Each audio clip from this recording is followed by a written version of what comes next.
Hey, good morning, everyone. Thursday, 28th of May, 2020, 48 degrees, another strong, windy morning. Speaking of the wind, it's not all bad. Leaving the masked bandits up at Walmart in Botno yesterday, about 1:30, I'd say, 1 o'clock, somewhere in there. Wind strong enough to blow the door shut on me when I'm trying to load groceries into the pickup. Coming back to Willow City, I did notice Bill Gates's jet jockeys were up there trying to ply their trade of blotting out Mr. Sun. Basically a clear blue sky day yesterday. And they were not successful. The wind was so strong at such an altitude, it was blowing their oil slicks into pieces. Yeah, I don't think they were very successful. Somebody must have called them up. So it's not always doom and gloom, people. It's not always bad news. Now, have you guys been paying attention to the war zone in South Minneapolis? If not, let me give you just a little flavor of it with this snippet. For much of the day, protesters have been packing the streets. Many have been calm, demonstrating peacefully, but not tonight.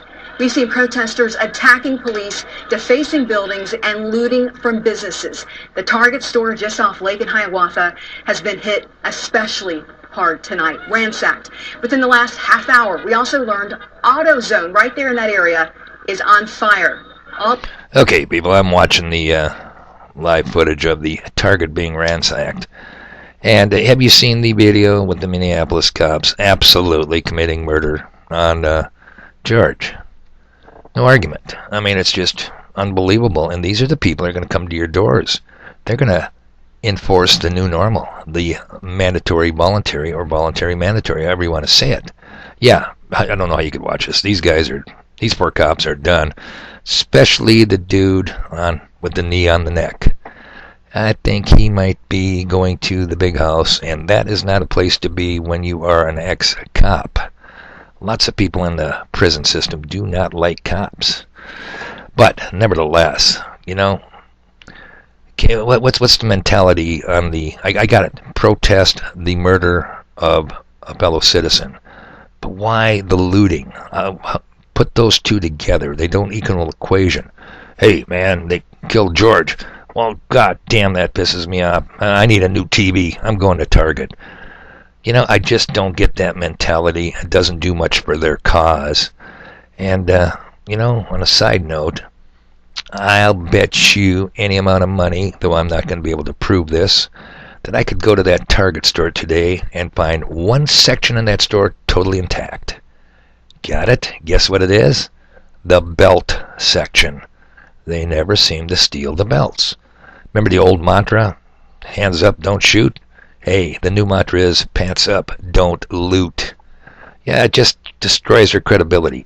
And where were all these socially motivated citizens after Minnesota's brutal lockdown from the Mona Corona?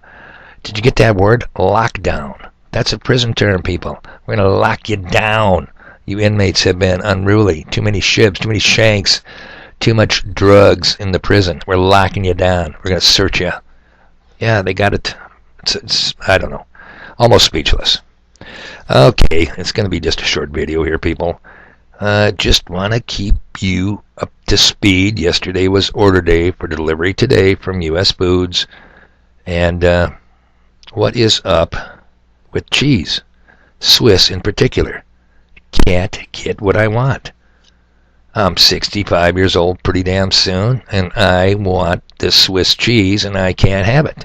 Now, I'm not whining, but what's with the cheese shortage all of a sudden? It's nonsense. And the bacon, thick cut, 15-pound case, no.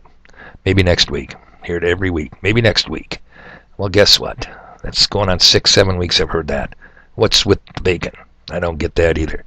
Though I do, in a way, as Kissinger said, food is a weapon. Control the oil, control a nation, control the food, control the people. Do not look for any improvements in the food industries. It is doom and gloom here, people. Do not fall back to sleep. Do not lull yourself into complacency, thinking, oh man, it's over, the pandemic, the Mona Corona. because behind your back they're working overtime. You are going to be looking at an economic depression. Economists call it the L recovery. Sharp drop, plateaus out, bad news. Look out for contact tracing and mandatory voluntary testing and vaccines. I told you in the previous video, get it in your mind now, people. Get it in your mind that you may have to draw a line in the sand. Set your boundaries, set your parameters. And I'm about ready to go all in. I think that's a Texas Hold'em term on this prediction. We will have a deadly second wave, but it won't be the dreaded Mona Corona. Plenty of things out there, plenty of things in people's arsenals that can do way more damage than the hyped up phony baloney Mona Corona. I sure hope I'm wrong, but as stated before, and think about this, stampeding the cattle through fear gets the masses to choose peaceful slavery over dangerous freedom. Cull the herd and control the herd. That is the name of the game. As Papa Bush said, Poppy, remember from way back, Poppy Bush, they are working toward a new world order, and they will have it. They will not be denied. Do not go to sleep, people. Keep your eyes open. Your humble, ever flexible, always fluid watchman on the wall sees it coming. I'm going to repeat myself. You know it's coming. They said it's coming. I think I'd believe them. Okay, people. It's a lot of stuff to do today. You guys enjoy the wind.